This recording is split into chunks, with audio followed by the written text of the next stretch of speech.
You weren't supposed to be back until Friday, my brother said, standing in the doorway of my own home, not stepping aside, not apologizing, just standing there, with his arms crossed like he was the one who had spent 3 years saving for the down payment. Behind him, I could see his girlfriend stretched across my gray linen couch, scrolling through her phone with a glass of my wine sitting open on my coffee table. No coaster. The bottle was just sitting there on the hardwood floor beside her like it was a tailgate party. My brother did not move. He just looked at me the way he always had, like I was an inconvenience scheduled to arrive at the wrong time. What are you doing in my house? My voice came out quieter than I expected. That particular kind of quiet that happens when your brain cannot catch up to what your eyes are seeing. He sighed. Actually sighed, like I had asked him something exhausting. Mom, let us in, he said. We needed a place to crash. Just for a little while. You changed the code. The old one wasn't working. He leaned one shoulder against my door frame. We had to have a locksmith come out. Mom paid for it. I stared at him. The lock that I had programmed myself, the one tied to my security app, the one I had set before I left for my work trip to Seattle not working. As if codes just stopped working on their own. As if a locksmith appearing and replacing my hardware was a perfectly reasonable response to a code that was not working. Where's your stuff? I asked. He tilted his head toward the hallway. Toward my second bedroom. The one I used as a home office. We moved your desk into the corner, he said. There was plenty of room. You have a 3-bedroom place by yourself. That's excessive. There it was. That word. Excessive. The word my family had been pointing at my life like a weapon ever since I got the promotion. Excessive salary. Excessive apartment. Excessive to care about having things that were mine. I want you out, I said. His face shifted. Not to guilt. To something rehearsed. He had been waiting for this part. Look. I know this isn't ideal, he said, lowering his voice like we were having a reasonable conversation between adults. But we got evicted, okay? The landlord was a nightmare. We have nowhere to go right now. Mom said you have the space. She said you'd understand once you thought about it. She said I would understand. You have 3 bedrooms. We're just using one. You're using all of it.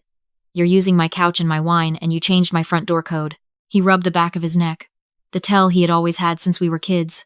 Right before he pivoted from guilt to offense. You know what your problem is? He said. You got your place, and you just completely checked out on family.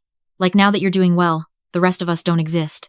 I looked past him at his girlfriend, who had finally put down her phone. She was watching us with the calm expression of someone who had already decided she was not involved. I need to think, I said. He blinked. Clearly expected more of a fight. Fine, he said. Think. We'll be here. He stepped back inside and pulled the door mostly shut. I stood on my own porch, listening to the soft click of the new hardware he had installed on my front door. My front door. The one my name was on the mortgage for. I walked to my car and sat down. I did not start it.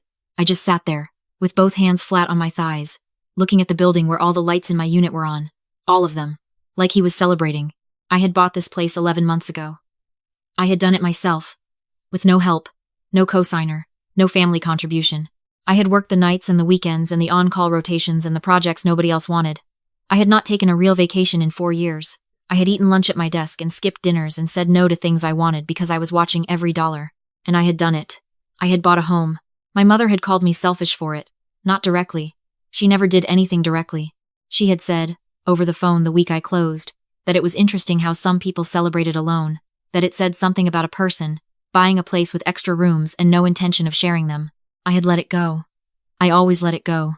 Sitting in my car in the dark, staring up at all my lights burning for someone else's comfort, I finally let myself understand what I had been refusing to see for years. To my mother, my stability was not something to be proud of. It was something to be allocated. I was not a daughter. I was a contingency plan, for whenever my brother needed one. I took out my phone. I was not going to call the police. Not yet. Calling the police would get them out tonight. But my mother would spend the next decade telling every relative we had that I had my own brother arrested. I would be the villain at every holiday for the rest of her life. I would be the cold one, the selfish one, the one who turned her back on family when they needed her most. I needed something cleaner. I needed them to leave and have no ground to stand on afterward. I needed them to do it to themselves. I opened my laptop in the passenger seat and started working. When I walked back up to the door 40 minutes later, I knocked. There was a pause, some shuffling, and then my brother opened it with that same expression, wary, waiting for the continuation of the argument. You're right, I said. He blinked. I overreacted. Come on, let me in. I want to talk. He stepped aside. The apartment smelled like takeout, and the candle I kept on the kitchen counter, which was now burned halfway down. His girlfriend had moved to the kitchen island. She gave me a small, careful smile. I've been thinking, I said, setting my bag on the chair by the door. The one I always put it on. The chair was still there, at least. If you're going to stay here, we need to make it official. For insurance reasons. My brother crossed his arms again, but looser this time. Curious. What does that mean? My homeowner's insurance requires that anyone living in the property long-term be listed as an authorized occupant. It's a liability thing. If something happens, a fire, a slip and fall, anything, and there are undocumented people living here, my policy gets voided.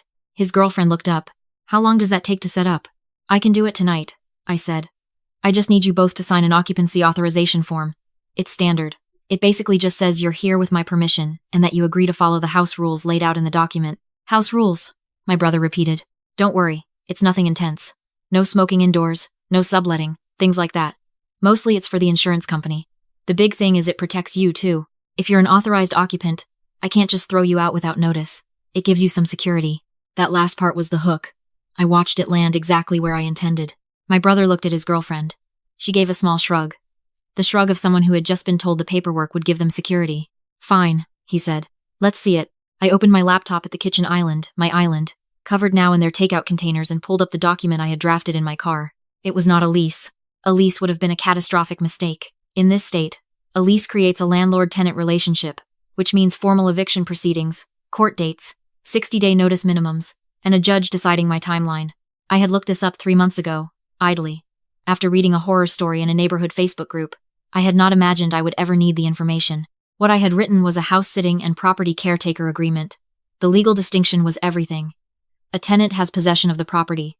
A licensee, like a house-sitter or a live-in caretaker, has a revocable privilege to be on the property, conditional on the terms of the agreement. When the agreement ends, the license ends. No eviction court, no 60 days, just trespassing. I had buried the important clauses the way you bury medication in peanut butter. Clause 3b. Occupancy is granted strictly as a condition of the caretaker arrangement and does not constitute tenancy under state residential landlord-tenant law. Clause 7a. Either party may terminate this agreement with 4-hour written notice. Upon termination, all occupancy rights are immediately revoked. Clause 9. Occupants consent to security monitoring in all common areas of the property for asset protection purposes. Clause 11. Occupants authorize a background and credit screening to be conducted for insurance bonding compliance. And the one I was most proud of, dropped quietly into the middle of the benefits section. Clause 5c. Occupants agree that no subletting, short-term rental, or third-party use of any room or space on the property is permitted under any circumstances. Violation of this clause constitutes immediate termination of the agreement and authorizes the property owner to pursue all available legal remedies.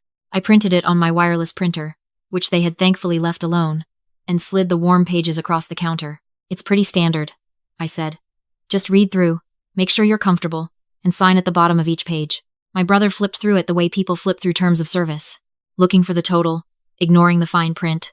His girlfriend read more carefully, but her eyes kept drifting back to the section I had made intentionally warm-sounding, the part about authorized occupant status and insurance protection.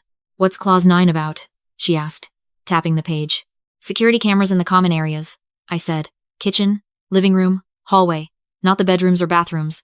It's for asset protection, protects me if there's a claim, and protects you if anything gets damaged, and you need to prove it wasn't you.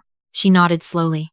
This says you can terminate with 24 hours notice, my brother said, frowning at Clause 7a. And so can you, I said. It goes both ways.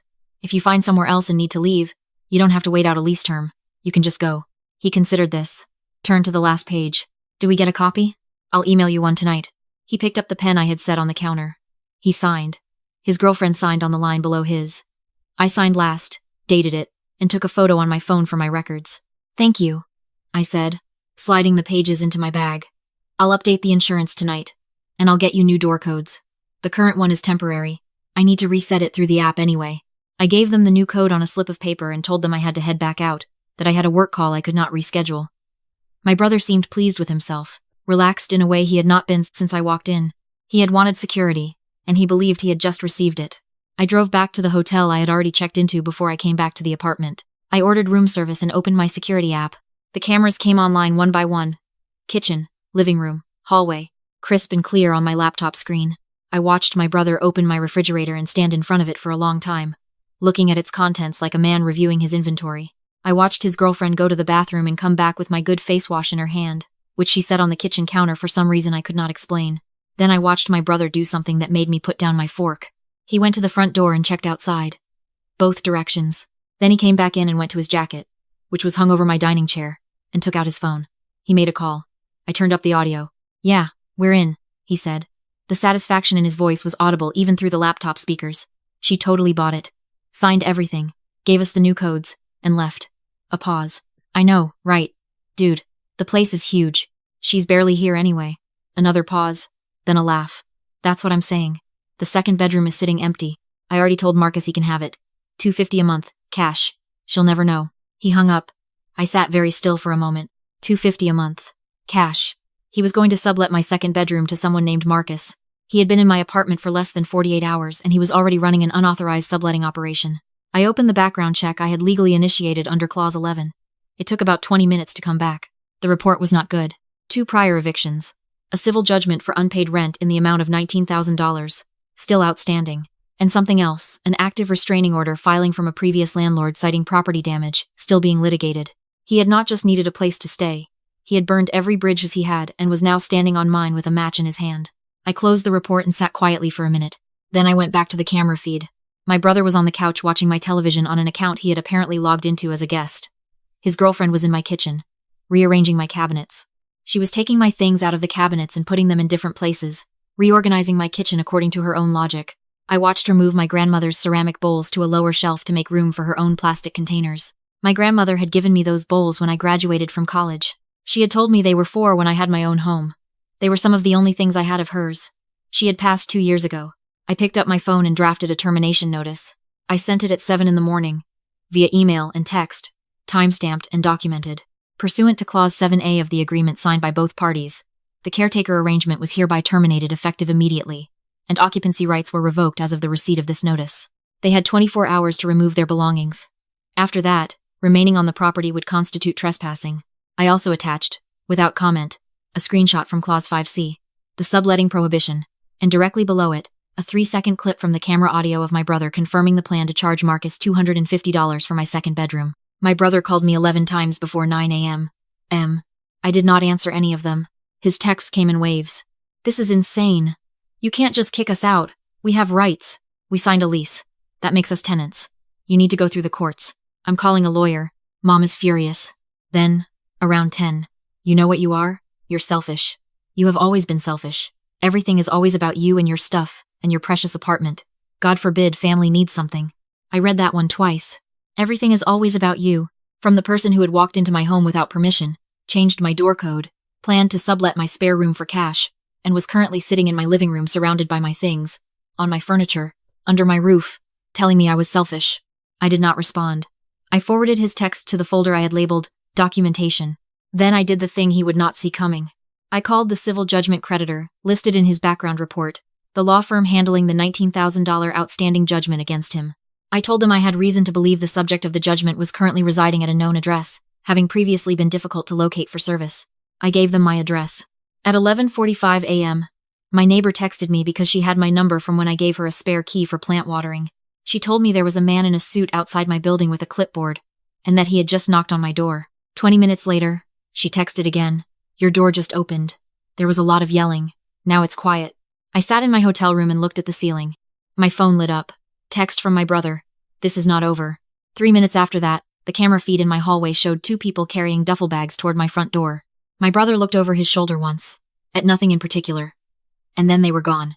I drove back to my apartment 2 hours later, after I had confirmed on the camera feed that they had not returned. The door code I had given them had been rotated out that morning before I sent the termination notice.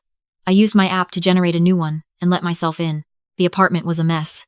Not destroyed, but lived in with the carelessness of people who do not care about a place because it is not theirs. Dishes in the sink, a ring on my coffee table, my throw blanket in a pile on the floor. One of my grandmother's bowls had been moved to the dish rack, wet, balanced on top of a plastic lid. I picked up the bowl carefully and dried it with a clean towel and put it back where it belonged. I opened every window. I walked through each room slowly, the way you walk through a place you thought you lost, checking the corners, feeling the air change as it came in from outside. My office had been turned into a bedroom. They had pushed my desk into the corner and set up a mattress on the floor on a cheap metal frame they had apparently brought with them. The closet was empty. They had taken their clothes, but a power strip they had plugged in was still sitting on the floor, still plugged into my wall. I unplugged it. I changed every code. The front door, the back door, the garage. I revoked their authorized occupant status from my app. I blocked both numbers. Then I called a professional cleaning service. My mother called me 4 times that afternoon. I did not answer. She left one voicemail, which I listened to while I was eating takeout in my kitchen with all my windows open and the afternoon light coming in the way it did when no one else was there to close the blinds. She said I had humiliated my brother. She said I had always thought I was better than everyone. She said she hoped I was proud of myself, living alone in my big apartment with no one to share it with, because that was exactly what I was going to have for the rest of my life. That was her gift to me in that message. That prediction. That I would end up alone. I saved the voicemail to the documentation folder and blocked her number. That was not a decision I made in anger. I want to be clear about that. I did not block her in a moment of heat. I blocked her after I had eaten my dinner and thought about it clearly, the way I thought about project decisions or contract language. I asked myself whether that relationship, as it actually existed, not as I had wished it to be, not as it might theoretically become, whether it was one I wanted to keep paying the cost of maintaining. The answer was no. She was not a victim of my success. She was a person who had decided my success was a resource she was entitled to draw on, and who had responded to my refusal by trying to make me feel ashamed of myself. She had used my brother like a key to a door she wanted to walk through. And when the door did not open, she had told me the door was my fault. I was done apologizing for the door. The cleaning crew came the next morning. When they left, the apartment smelled like itself again, the faint cedar from my closet inserts, the coffee I had made while they worked, the fresh air from the windows I had kept open all night. I stood in the middle of my living room in the quiet. My brother is currently dealing with the consequences of a $19,000 civil judgment that found him at a permanent address. I have heard, through a cousin who still has my number, that things are not going well for him. The creditors have options available to them when they know where someone lives and works. Wage garnishment, liens. The machinery of financial accountability, which he had been running from, tends to catch up to people when they stop moving. His girlfriend, I heard, moved back to her parents' place upstate. I do not feel sorry for him. I have tried to find that feeling, turned it over a few times to see if it was there. It is not. What I feel when I think about him is something closer to relief. The relief of a problem that has resolved itself by becoming someone else's problem, the way it should have been all along. I learned something from all of this that I did not expect to learn. I had always thought the hard part was the confrontation, that the reason I had tolerated so much for so long was because I was conflict averse, because I did not like scenes, because I valued family peace over personal dignity.